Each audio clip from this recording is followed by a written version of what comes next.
खुलुमबाय स्टुडिअ दं आङो राकेश रामसियारि बे समाव बिटिआरनि खुंगिरि प्रमद बर' बिथाङा 6.3 जे बिटिआर गोजोन गोरोबथा बे गोजोन गोरोबथा बायदियै बिटिआर ओनसोलनि स्कुल प्रभिन्सियलाइजनि सायाव बाथ्रा बुंनायखौ नुनो मोन्दों। बिटिआरनि खुंगिरि प्रमद बर' बिथाङा मोनसे गोनां बाथ्रा बुंथिदों। बिटिआरनि खुंगिरि प्रमद बर' बिथाङा बुंथिदों जे बे समाव गोनांथि जानाय जाखिनि फरायसालिफोर दं, जाय फरायसालिया भेन्सार आरो बिथांमोननि फरायसालिखौ प्रभिन्सियलाइज खालामनो थाखाय बे समाव बिटिआर सरकारा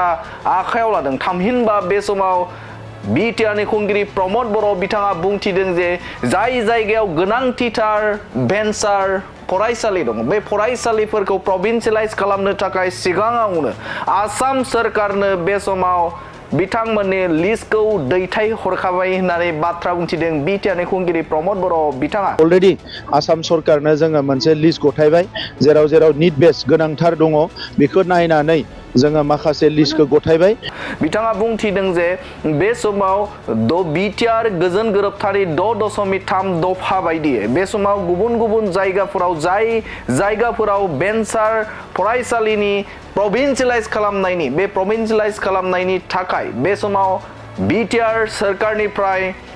गोनांथि जानाय जायगाफोरनि जे मुं फारिखौ आसाम सरकारनिसिम दैथाय हरखाबाय होननानै बाथ्रा बुंथिदों बिटिआरनि खुंगिरि प्रमद बर' बिथाङा बुंथिदों जे मिजिंथिनो हायो बेनिफ्राय जाखिनि लिस्ट दैथाय हरदों बै दैथाय हरनायनिफ्रायनो प्रभिन्सियलाइज जानायनि मोनसे मिजिं दङ होननानै बाथ्रा बुंथिदों बिटिआरनि खुंगिरि प्रमद बर' बिथाङा। बे समाव गुबुन गुबुन जायगानि जे भेन्सार फरायसालिफोर दं, बे फरायसालिफोरा बे समाव प्रभिन्सियलाइज जानायनि लामायाव होननानै जों बुंनांगोन आरो मिजिंथिनो हायो जे बिटिआर सरकारनि गोख्रों नाजानायजों बे समाव बिटिआर गोजोन गोरोबथानि 6.3 दफायाव थानाय जे फरायसालिफोर दं, बै फरायसालिफोरखौ प्रभिन्सियलाइज खालामनो थाखाय आसाम सरकारनो गथायनाय जाबाय मुं फारिखौ होननानै बाथ्रा बुंथिदों बिटिआरनि खुंगिरि प्रमद बर' बिथाङा। भेन्सार स्कुलखौ लानानै गोबां क्रिटिकेल मोनसे सिटुएसन, थेवबो बिटिआर ओनसोलनि भेन्सार स्कुलखिनिखौ अन्तत जोङो प्रभिन्सियलाइज खालामनो थाखाय 6.3 क्लजनि गेजेरजों नाजागासिनो दङ आरो अलरेडी आसाम सरकारनो जोङो मोनसे लिस्ट गथायबाय, जेराव निड बेस गोनांथार दङ बेखौ नायनानै जोङो माखासे लिस्टखौ गथायबाय आरो बे लिस्टखौ जोङो अलरेडी मिजिंथिदों जे बिनिफ्रायनो फरायसालिफ्रा एप्रुभेल मोनगोन आरो प्रभिन्सियलाइज जागोन। भेन्सार स्कुलखौ लानानै गोबां क्रिटिकेल मोनसे सिटुएसन, थेवबो बिटिआर ओनसोलनि भेन्सार स्कुलखिनिखौ अन्तत जोङो प्रभिन्सियलाइज खालामनो थाखाय 6.3 क्लजनि गेजेरजों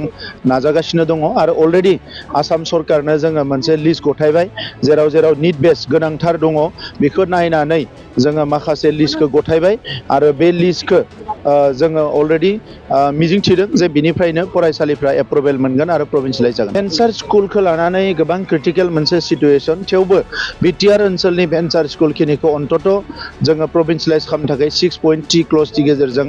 नाजागासिनो दङ आरो अलरेडी आसाम सरकारनो जोङो मोनसे लिस्ट गथायबाय, जेराव निड बेस गोनांथार दङ बेखौ नायनानै जोङो माखासे लिस्टखौ गथायबाय आरो बे लिस्टखौ जोङो अलरेडी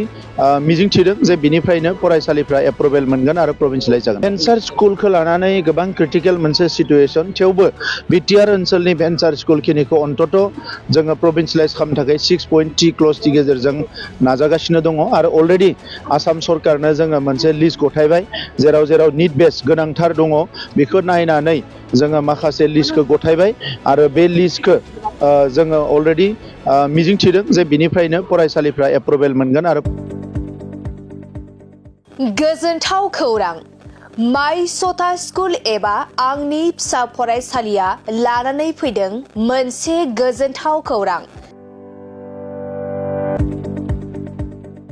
क'क्राझार सहरनि जेडि रडजों थांग्रा वार्ड नं 4आव माइ सथा स्कुल एबा आंनि फिसा फरायसालियाव डे केयार, नार्सारि, एलकेजि, इउकेजिनि थाखाय मुं थिसननाया सोलिगासिनो दं।